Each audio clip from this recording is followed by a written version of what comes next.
On today's show, we're going to be talking macro.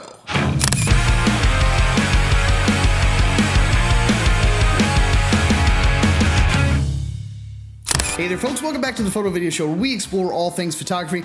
I'm your host Mark Puckett, and on today's show we're going to be talking about macro photography, but more specifically we're going to be talking about how to use some macro tubes that I happen to find on Amazon.com and avoid the whole expense of actually going out and buying a dedicated macro lens. So a few episodes ago, we were talking about how Sony was getting ready to release their brand new 90mm macro lens, and I was kind of on the fence about whether or not I wanted to buy it. So instead, I just wanted to see how some of my existing Sony lenses were going to perform with just a regular old set of extension tubes.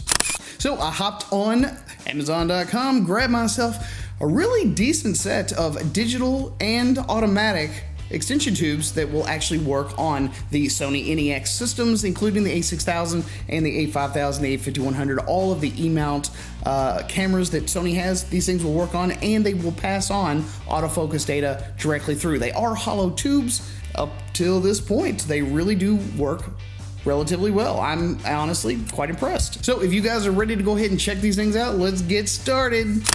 So I'm introducing you to the DJ extension tube set. These are a couple of electronic tubes that will pass on autofocus data and actually allow you to focus using your shutter button. It's totally handy. In the package, you get a total set of two rings, one 10mm, one 16mm. As I said before, they are both digital and automatic, so you can pass through all that info. And for the price of only about $25 to $30, these things are amazing for turning just about any lens in your collection into a macro lens. Perfect for any of the small handheld NEX cameras. And so far up to this point, of all the lenses that I have currently, my favorite lens to use on this thing is in fact the 16 to 50mm kit lens. Now both of the tubes together weigh little to nothing. They easily fit inside of anyone's camera system, and when you paired up with especially the 16 to 50mm lens, I do think that that is the range that you're going to get the best performance out of. So here's some sample footage that I ended up taking with the 16 to 50mm kit lens.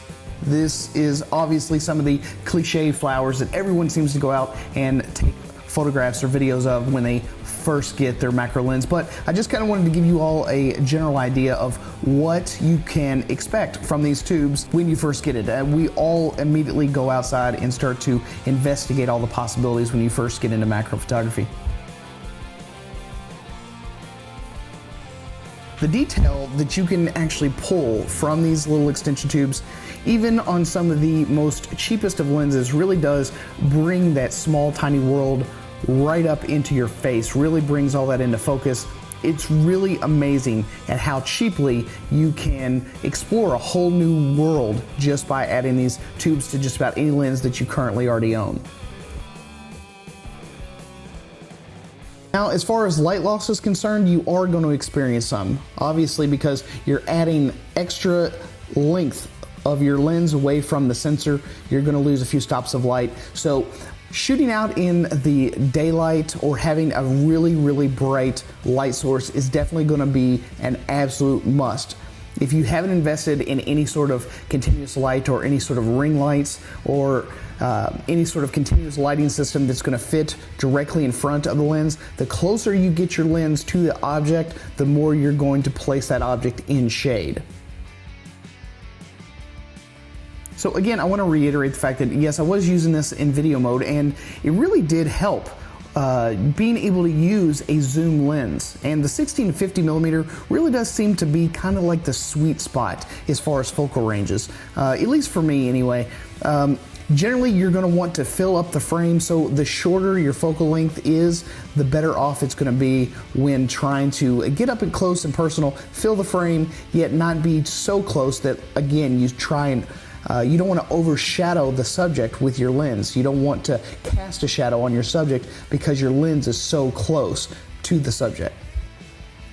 So just having the ability to zoom in and zoom out really did make a big difference for me. I really enjoyed that ability and being able to go in, move out, depending on what it was that I was actually photographing and what the lighting conditions were going to allow me to do.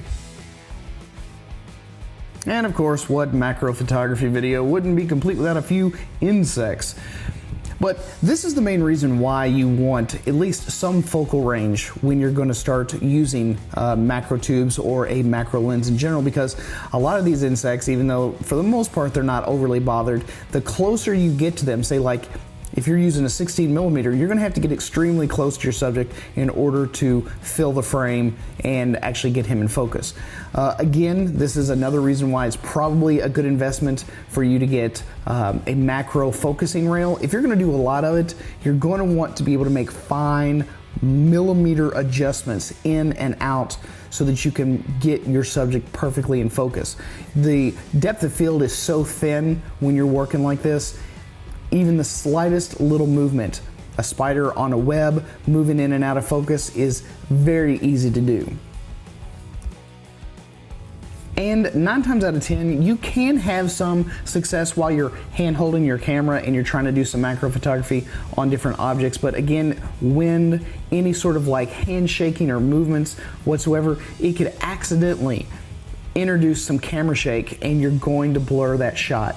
So it's very important that you try your best to get something that's extremely stable so that you actually get what you want to be in focus in focus.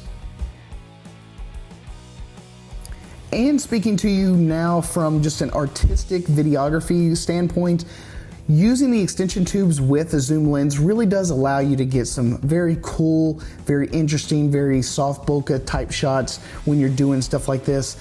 It really adds some visual interest.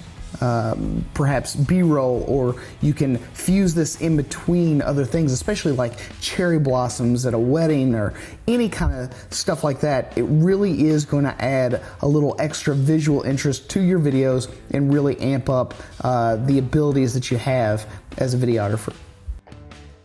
And while I find macro photography absolutely stunning and amazing, if you are a wedding photographer and that's all you generally plan to do, these extension tubes are going to be absolutely perfect for getting those one ring shots that you're going to do every single gig. It's more than sufficient, the clarity is more than good enough, and there's no reason to spend all that extra money on a dedicated macro. So there you have it, and there you go, folks. I hope you guys enjoyed the video, and if you did, be sure to give it a big thumbs up, share the video with your friends, and throw it all around the social network things and suches and the whatnots, and also subscribe to the channel so you can stay up to date with all the new things that we got going on here at the Photo Video Show. At any rate, I'm your host, Mark Puckett. Thanks again for stopping right here at the Photo Video Show, and I will see you guys again on the next one.